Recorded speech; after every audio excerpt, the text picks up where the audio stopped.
High, আমি মৌ। আবার চলে এলাম একটা ভিডিও নিয়ে তোমাদের কাছে। আজকে যে ভিডিওটা করব সেটা একটা রান্নার ভিডিও।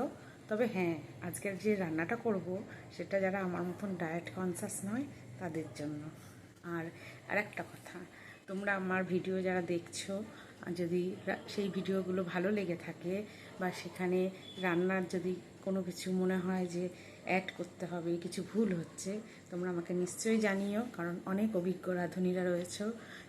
তা আমি তো অত অভিজ্ঞ নই, তাই ভুল হলেও যেমন জানাবে, আবার ভালো লাগলেও জানিও।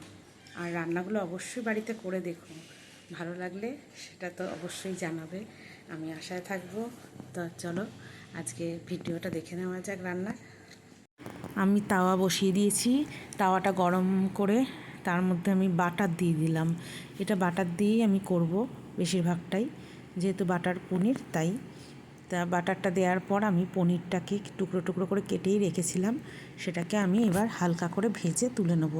একটু নুন ছিটিয়ে দেবো, নুন দিয়ে ভাজবো।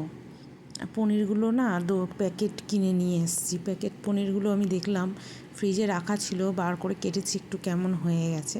তা দোকানের মিষ্টির দোকানের পনিরগুলো বেশি ভালো হয়। ওই পনিরগুলো ভেজে আমি নামিয়ে নিয়েছি। এরপর আমি এর মধ্যে একটু তেলের মধ্যে যে পেঁয়াজ আদা রসুন যে মশলাটা করব সেটা হালকা ভেজে নিয়ে করব। এটার একটা টেস্ট আবার অন্য রকম হয়। কিছু কিছু রান্নায় এইভাবে দিলে সেটা খেতে ভালো লাগে। রান্নার পদ্ধতিটা পাল্টালে রান্নার টেস্টও পাল্টে যায়। তাই আমি আজকে এইভাবেই একটু কড়াইতে তেলের মধ্যে নেড়ে নিয়ে পেঁয়াজ আদা রসুনটাকে তারপর পেস্ট করব। আর এদিকে আমি চাল মগজদানা কাজু পোস্ত একটু মিক্সিতে ভিজিয়ে রেখেছিলাম, ওটাও পেস্ট করব আলাদা করে। ও পেস্ট করে দুটোই রেখে দিয়েছি। এরপর আমি কড়াইতে আবার বাটার দিয়ে তার মধ্যে গোটা গরম মশলার কিছু জিনিস, যেমন দারচিনি দিয়েছি, এলাচ দিয়েছি আর শুকনো লঙ্কা দিয়েছি, দিয়ে ফোড়ন দিয়ে তারপরে আমি পেঁয়াজ আদা রসুনের যে পেস্টটা করেছিলাম সেটা ফার্স্টে দিয়ে দিয়েছি। দিয়ে একটু নেড়ে চেড়ে নিয়ে তারপরে আমি আবার দিয়ে দেবো যে পোস্ত কাজুর যে বাটাটা রেখেছিলাম ওটাও দিয়ে দিলাম। দিয়ে হালকা করে একটু নাড়াচাড়া করে নেবো।